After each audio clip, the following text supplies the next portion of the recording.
Welcome to Stop Wasting Your Wine, a wine review podcast where we waste our wine so you don't have to. On this episode, we review a mystery wine from Wouldn't You Like to Know? Whoa. I would like a to little aggressive, but also mysterious, and I like that.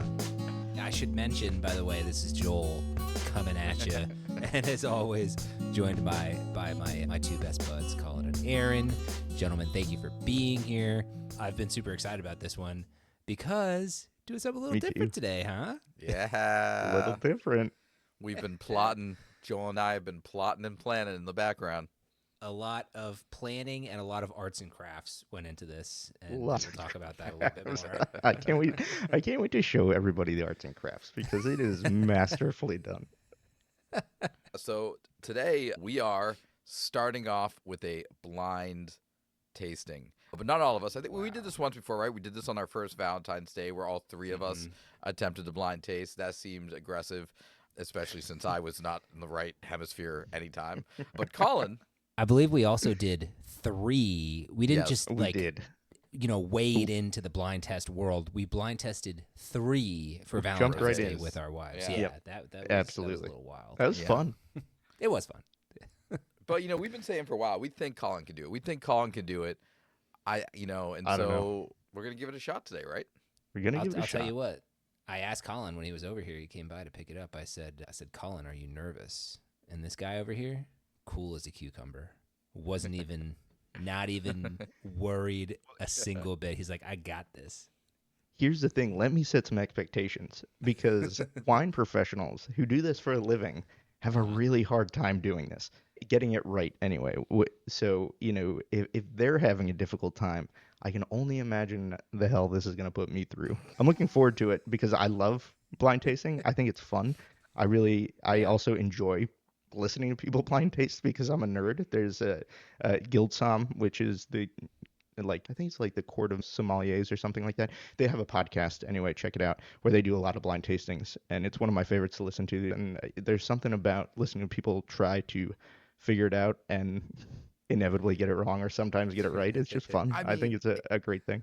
It is super interesting, right? Like you got like the Super Vino Bros who they do it all the time on Instagram and they're taking shots at it and they're learning, I think, very similar to us. And, and then have you guys seen Tom Gilby? His Tom Gilby Wine on Instagram, really big deal in the wine world. But he ran a marathon and he blind tasted a wine every mile along the marathon. Every mile? And he nailed it. He tried 26 wines crazy. and he just took a little swig and nailed it every time. If you haven't seen the video out there, highly recommend. That's it is incredible. amazing. That sounds awesome. Well, I'm going to struggle with 1. So the fact that he can do And you're 26 while running is incredible. Yeah, so I'm excited. That's where the bar is. Yeah. That's right. And so you're going to do this, and then we'll of course after you give it a shot, we'll reveal it, and then we'll go on with the show, and we'll do our normal shindig and try the wine. I'm so excited.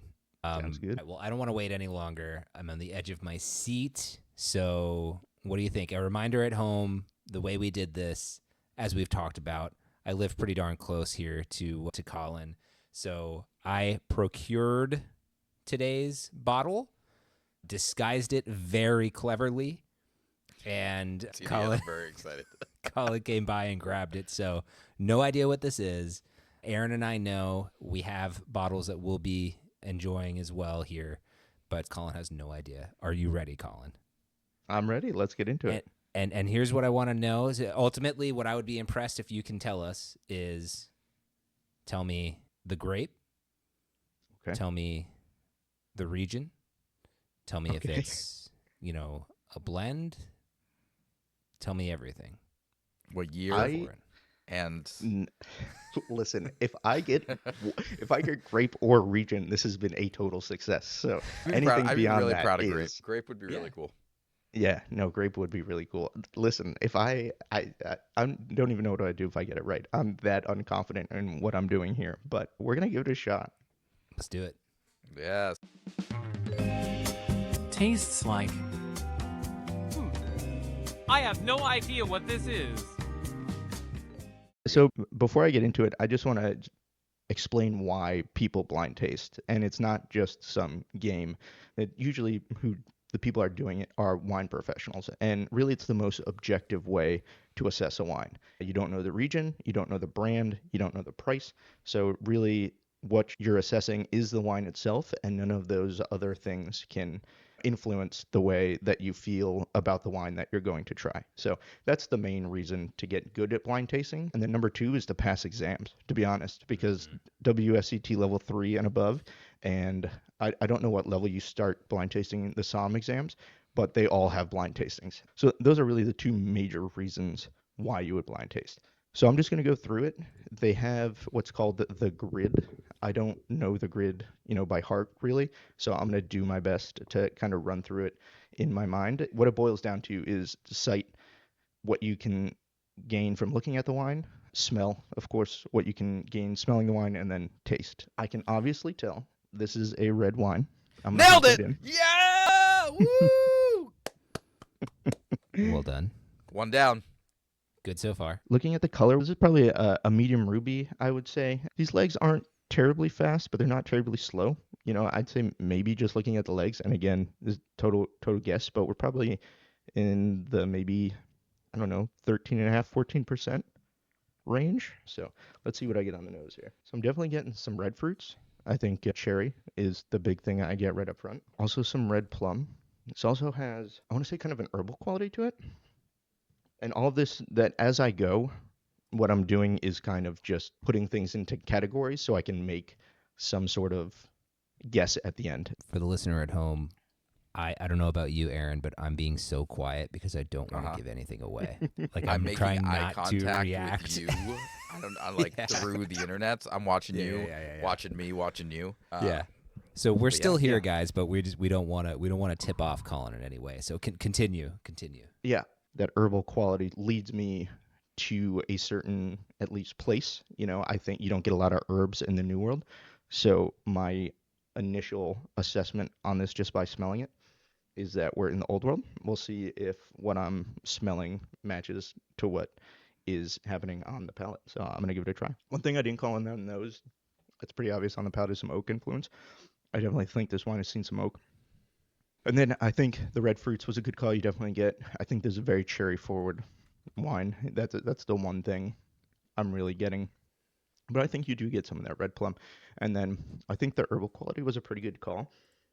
I like how you're giving yourself accolades for the Yeah. calls you just made a second ago. I love it. Pretty good call, pretty good Keep call. doing it. I'm just Yeah, well, so I'm basically just comparing what I got on the nose to what I'm getting on the palate. So if it's there, I'm patting myself on the back. yes. Nice. Pat away. Yes. So I think structurally, this has some pretty big tannin, some nice acidity. It has like maybe medium plus body, probably medium plus acidity, medium plus tannin. So it's kind of giving me Sangiovese vibes, something we might be in Chianti, but this could be Nebbiolo too. So those are really the 2 places that I've kind of narrowed it down to in my mind. I could be totally wrong. This could be, this could be Cabernet from Napa or something. It's not that. But it has that herbal quality to it. I'm calling this Sangiovese from Chianti Classico. We're in Italy, and that I don't have a year or anything like that. I want to Okay. see this Joel All right, package. Yeah, let me let's go see get it. it. All right, so let's see what this is. Hold it up. The camera has to see you. Come on. All right. Hold- I'm gonna yeah. have to give me a minute while I get the wine out of the Oh box. yeah, that's a good I angle. scotch right there, tape though. That was real the good. sides too. So They give the Okay. man a machete. you might need a knife. Oh, there we go. He's just going right in. Yeah, here you go. Just go ham on All it. right, pull it Pull out. that What do we bad boy got? Right there. What do Oh we my got? god! So, you put black tape all around it. Before Oh, you Before- taped the bottle? Here's the thing. I wasn't doing that to be a jerk. Before he said I don't want to see the bottle, I was like, oh, this will be a great way to hide the label. Oh my god. So I We're wrapped gonna have it to put this in about fast forward. 78 times with electrical Is that electrical tape? Yes. Also, before I did that, I tried to peel off the labels because I didn't know we were going to want to do a reveal. So they're Oh, really wow. hacked up. So at this point, Wow. I'm going to recommend that one of us. Okay, yeah. Can one of you tell me what we're drinking? Yeah. Colin, you were really close when you guessed Italy and Chianti, except instead of Italy, it's California, and instead of Chianti, it is Merlot. Oh, okay. Okay, cool. I didn't think I'd be anywhere close, and I wasn't. But the really funny thing is, as you were describing like the certain flavor notes, it was a lot of the language that was in the description on the bottle. So I was like, oh man, he's nailing it. Like he's getting like all these little things. And then I think you like zoned yourself into Italy, and then the rest was history. Yeah, it doesn't really taste like Merlot to me, and what It really doesn't. threw me off is the herbal quality. It's just Totally. it's not Yeah. something I would expect out of a New World Merlot, which is why it totally drove me away from the New World to begin with, because you don't usually see that in New World Merlot. So very sure. interesting that that's what it ended up being. But Yeah. hey, So looks like I have a lot of work to do on my blind tasting skills. that's okay. Like as you said, it's really, really tricky. So for the listener at home, what we are drinking today is the 1858 California Merlot from Emola Winery, which is a winery part of Caymus Vineyard. So it's the Wagner family portfolio. It is one of their wines. It is 2021. This is a 14.9%. I believe this normally runs around $30, but it was on sale for $25. Nice. Not Cool. bad, huh? Yeah. Oh, Yeah. not bad. This is the downside of blind tasting a wine that we have not tried either, because, we didn't grab a wine that is like a prime example of a Merlot, apparently, or Yeah. something like that, which, We weren't trying Yeah. to be Or- sneaky. yeah, not at No, all. that's fine. Or this could be a good example of Merlot, and I just don't drink enough Merlot to know this is a good example of Merlot. Well, That's another and, point. and let me ask you this, because I think, not to get into review stuff or anything like that, but you seem to be enjoying this as you were trying it. So, I mean, a little, what was the experience when you saw this was a Merlot? Because this is not a grape that we celebrate all that much on this show. That's true. Maybe we should some more. Yeah. What were you feeling in that moment, Colin? No, if I was shocked. If this is Merlot, then I need to drink more Merlot is honestly what I was thinking, because not to get into the review, but I was really enjoying it as I was tasting it. Again, just totally thrown off by the flavor profile, but it doesn't totally surprise me. But I was shocked, to be honest, totally shocked. That was one of the last grapes I would have ever guessed is Merlot. That's so Hot damn. funny. Yeah. Yeah. I love it. I love it. Yeah. If it wasn't for that darn Paul Giamatti in that That guy. Sideways movie, we probably That's would have right. done some more. He had the effect on us too, and I think maybe it's time to make sure we break that and bring some more in. But before we talk about all of that, and we're getting way too close to review stuff, let's talk about it. Aaron, you and I haven't really had a chance to talk about it too much. Colin, you were doing it blind and impressively calling out a lot of the things, like you said, Aaron, that were listed, in the description. So Yeah. well done, sir. But let's do a quick chat through now that you know what it is. What are you finding? What are you guys picking out? I think it's so funny that you were naming like spices as something that was sending you to the old world, or that you weren't affiliating with Merlot, because one, when I stick my nose into it and you were saying you were getting that spice, I was like, oh yeah, that's like a big one I'm getting right off the bat. And then when you go on the breakdown of the wine on the website, the two things that they really name right off the bat are nutmeg and spices, just in general. So like, if that's not a norm of Merlot, that is a very front and center part of this wine, along with, I think you're right, those big red fruit and like plum flavors that you were naming in there. Well, and also the herbal quality. That was one of the first things that pinged on my radar when I was smelling it along with you, and I was so glad to hear that you called that out too. And a thing that I 100% think would steer you away from, placing this maybe in California or as a Merlot. So I was right there with you. I was trying to put myself in your shoes, Colin. I was like, yeah, he's spot on with that. I agree with this call. And I was having a little bit of like this is a lot different than what I was expecting that we were going to be opening up here situation on my end as well. Only other things that I would call out that you didn't, by the way, just on, just on the flavor experience here, I think chocolate plays a big part of this one. I was gonna say the oakiness and like vanilla and things like that, but to me, it's more of a good like dark chocolate shining through. For sure. Another thing, by the way, that I think is kind of interesting about this, and maybe had a little impact on us choosing this, is like you mentioned, Aaron. It's called 1858. This is a part of the Caymus winery. So yes, this is one of their brands, and Caymus is a little bit of a hot topic when talking in the wine world right now. A lot of, I won't say controversy, but a lot of opinions around Caymus as a brand, their product, and all that good stuff. So another little interesting aspect of this wine here today. Speaking of, so, this is something Aaron and I kind of, since you were blind tasting this one, we took the liberty on choosing this one. Aaron, you want to talk a little bit more about kind of why we chose this one and how we got here? It's time for a history rant with Aaron.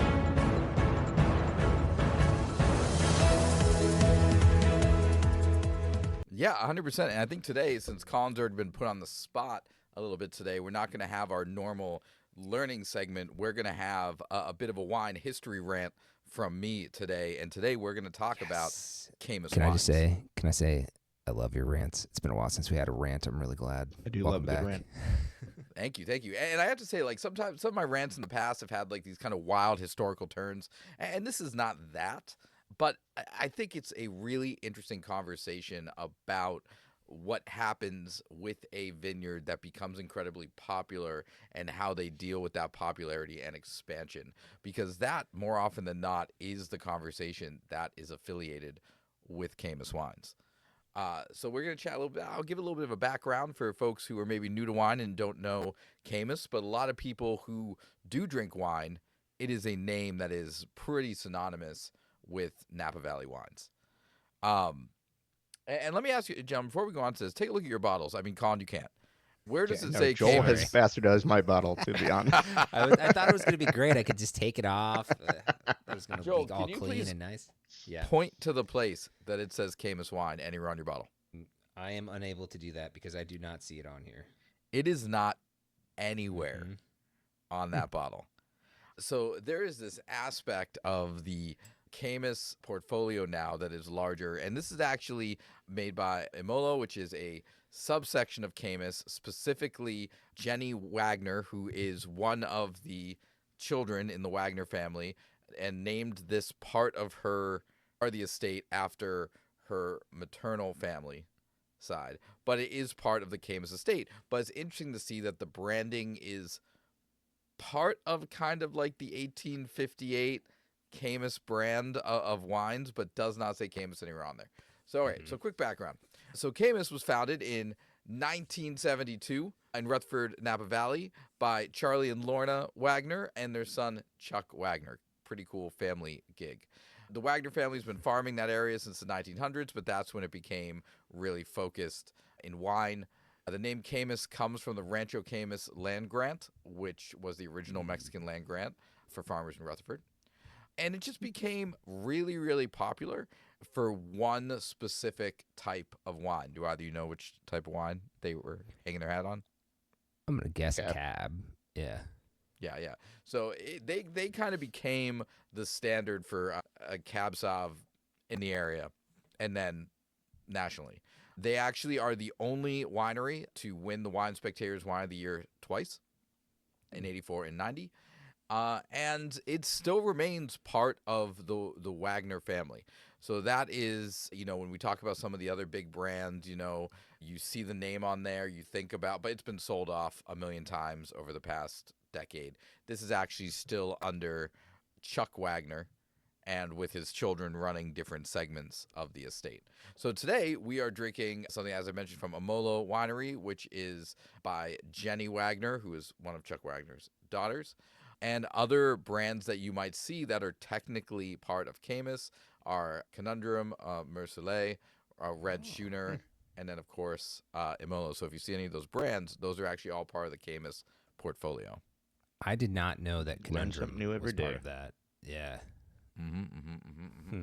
And so, as I mentioned, this side, Amolo is named after the maternal side of the family. Now, you have to wonder, is that a little bit intentional? Is that a little bit of like, the grandchild branching out and trying to like make it on their own without the full, Caymus name pushing the sales, but also still being connected to this? Because if you go online and you look up the Amolo Merlot, it does not look like this. It has totally different labeling.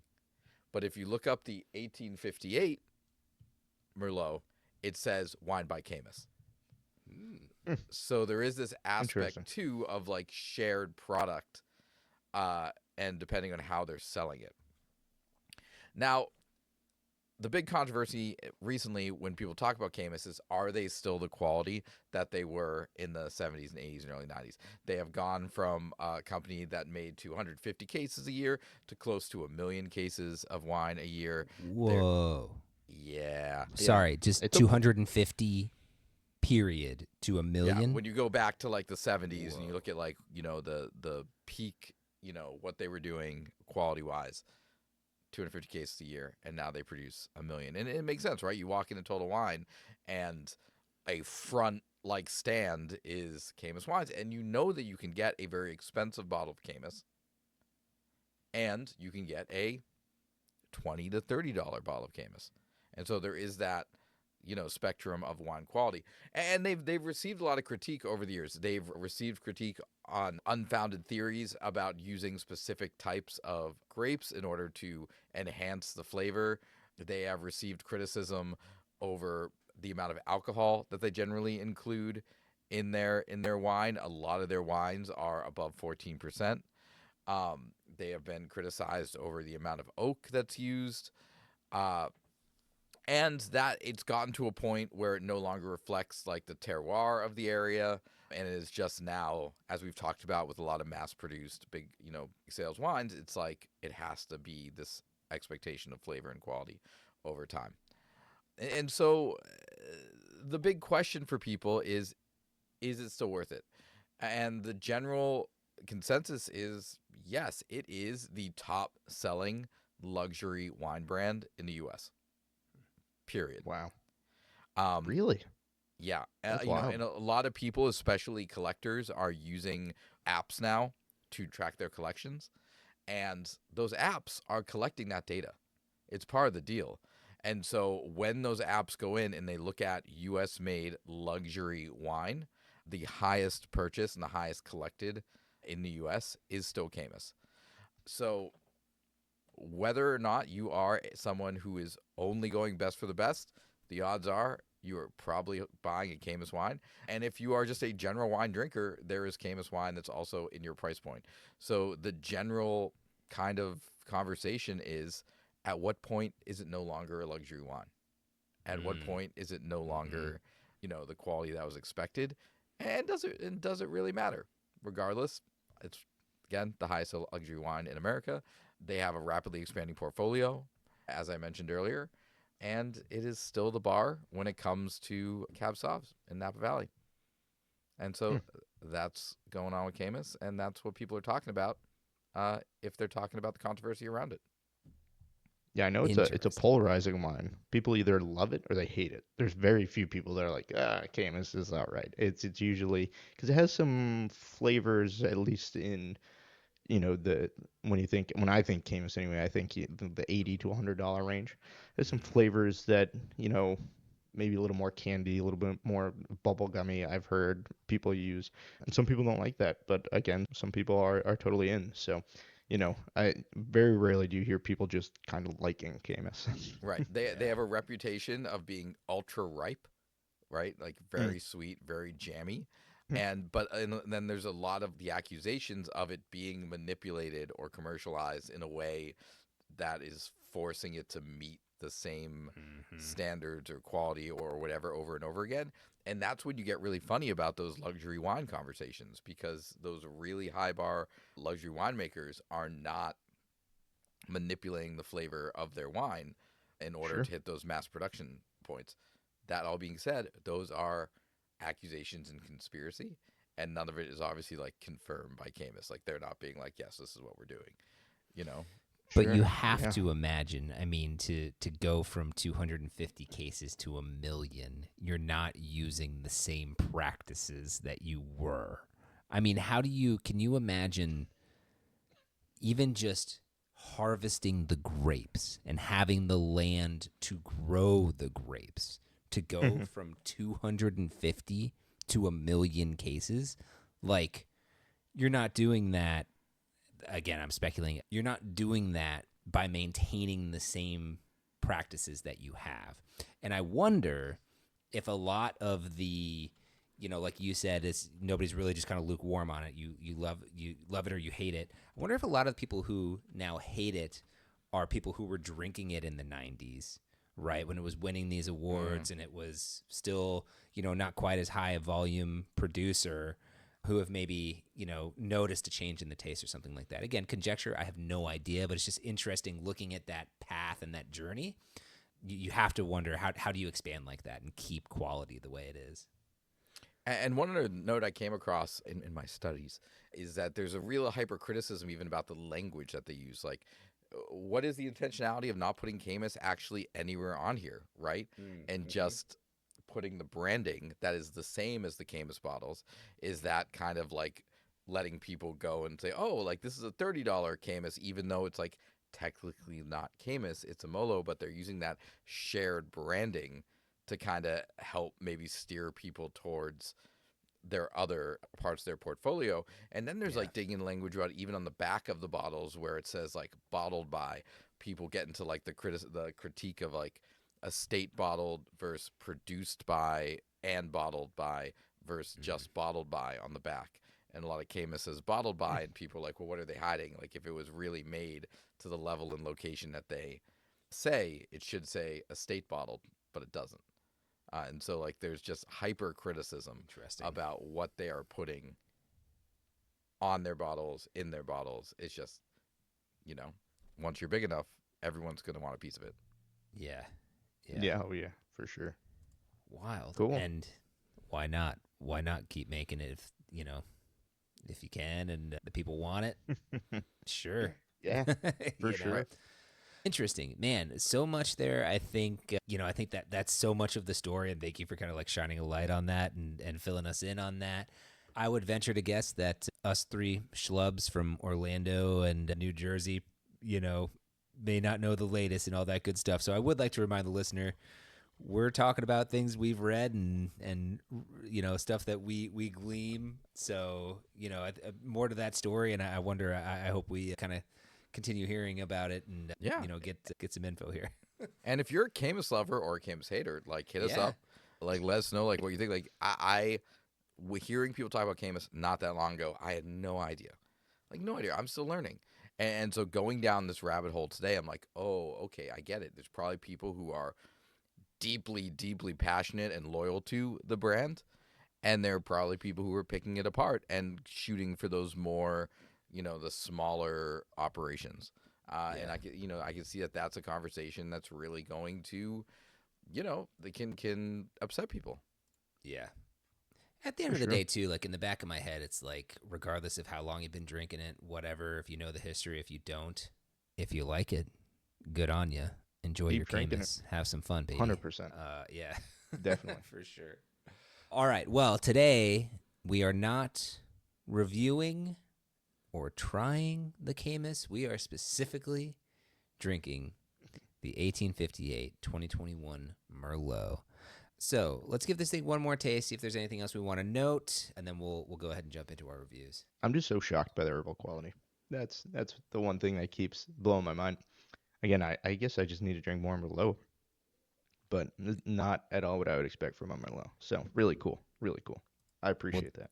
That might be our new thread now too. Is we need to try more Merlots and see if this is just us not knowing a cool characteristic of Merlot, or if this is just a really special Merlot. Aaron, A couple things I do want, like I know I just kind of went on a rant about Caymus in general. Once again, want to note that this is Jenny Wagner's side thing. She has a nice little note on the back. The reason that the 1858 date is on all of these Caymus bottles because that is the year that their great grandfather bought their first piece of farmland in California. So that was kind of the start. So even though they are like a massive, massive company now, it is kind of cool to see them, you know, shouting out back to where it all began. And this is, you know, Jenny Wagner's, I know I wouldn't call it a side project, but like her branch of the family tree, which is kind of cool. I think the wine itself is, you know, has a really solid structure. I just want to shout out before we get into the review. Like we talked a lot about the tastes and the you know, smells, but I think it's a very well balanced wine with that. You know, it's nice acidity, nice tannins. It's not overbearing.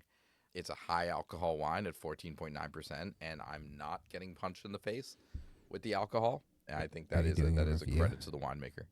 I'm just pointing out that I'm not getting punched in the face by the alcohol. That's good. Okay. Let's go into the review. Let's do it. Yeah, but did they like it? It's time for the review. All right. So since I stopped you along your way, Aaron, I'll let you go ahead and continue your review, buddy. What do you think? I hate it.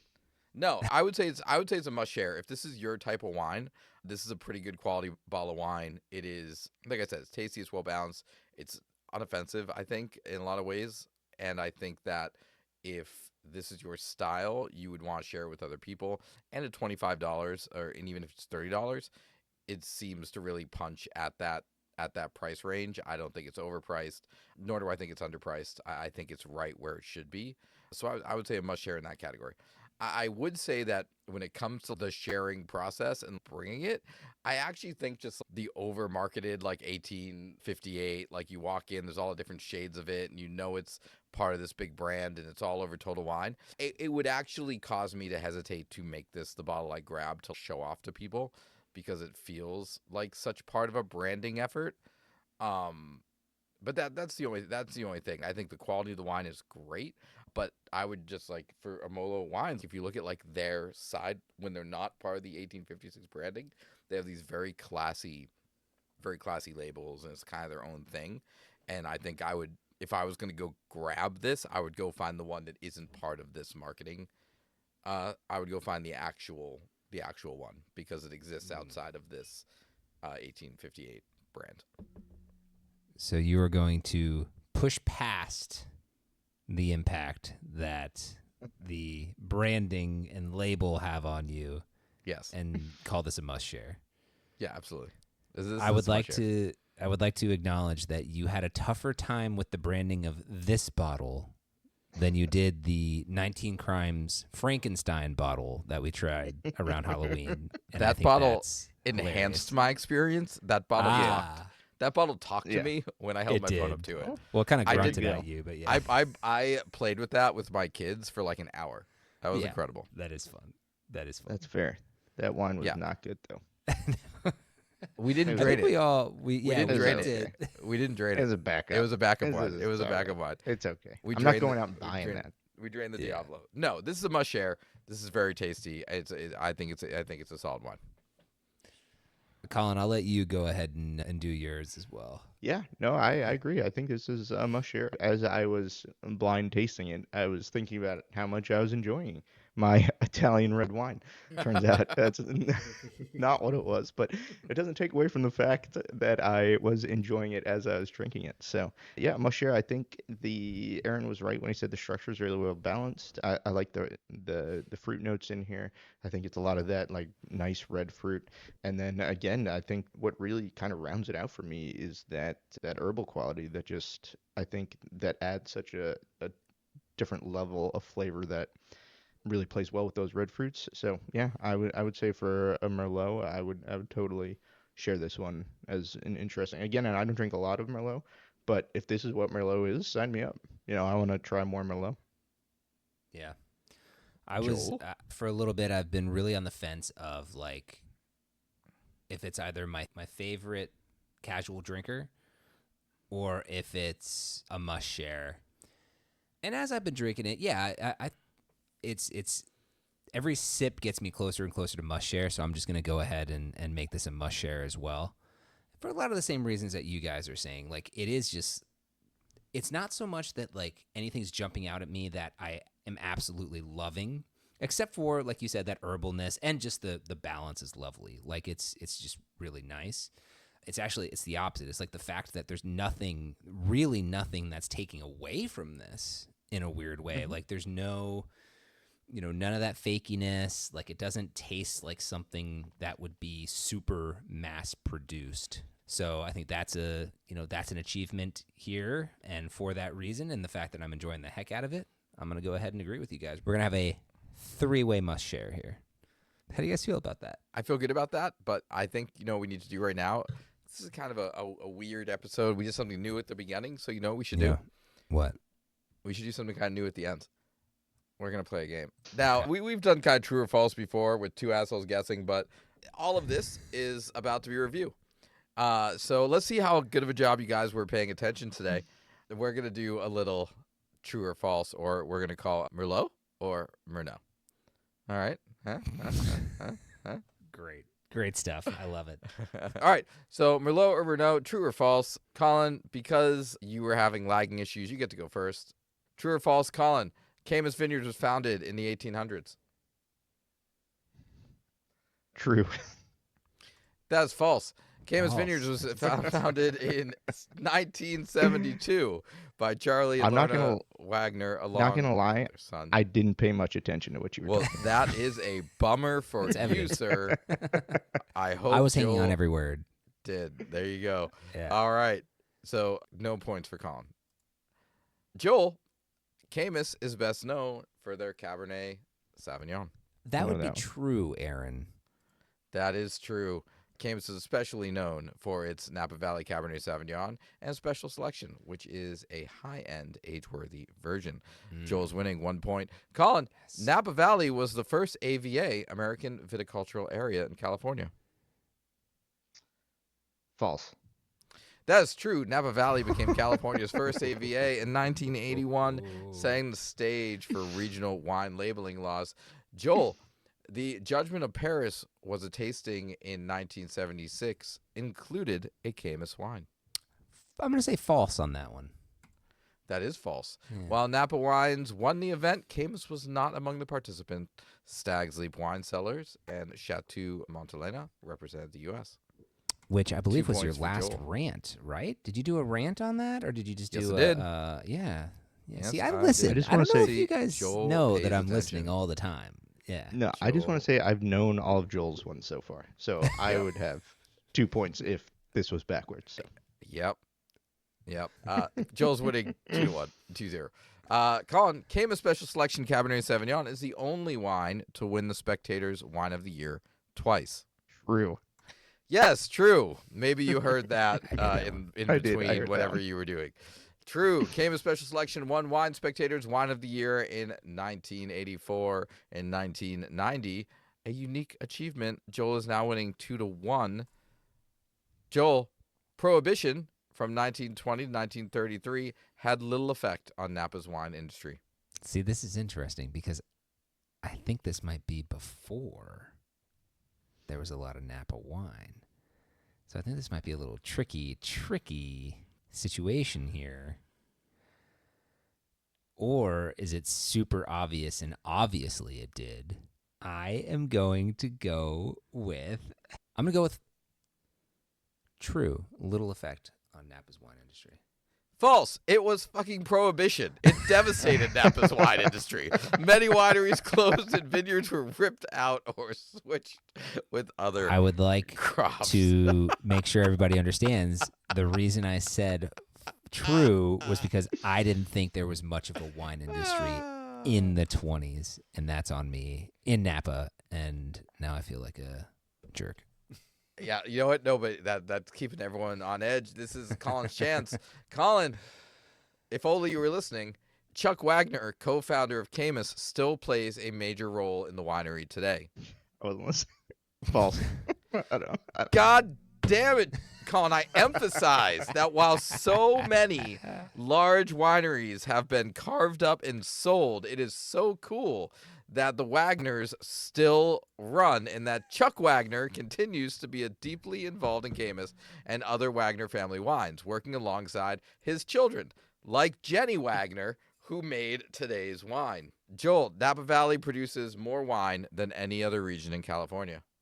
I'm gonna say true. False. Oh. While Napa is famous and prestigious, Central Valley, like Lodi, actually produces more volume of wine. Colin, Son of you a may gun. still have a chance. I just want to say all of Joel's questions, not a single one has been about Aaron's history rant, and all of mine have. So I find that a little unfair. I feel like had it been the other way around, I might be doing better here. You play to win the game, Colin. All I'm hearing are excuses over there. Yeah. Come on. Okay. And, to be fair, Joel has missed his last two, so you're still only 1 point behind. Yeah. I think I got a couple more, so let's see what you got. Oh, More Caymus hey, questions. Oh boy.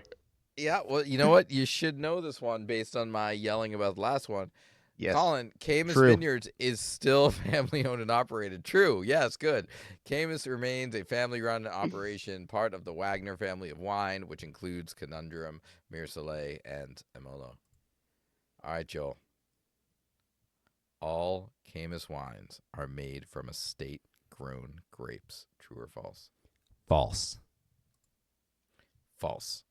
While Caymus owns vineyards, they also source grapes from growers across Napa to create consistency in style, which is one of the complaints out there about Caymus.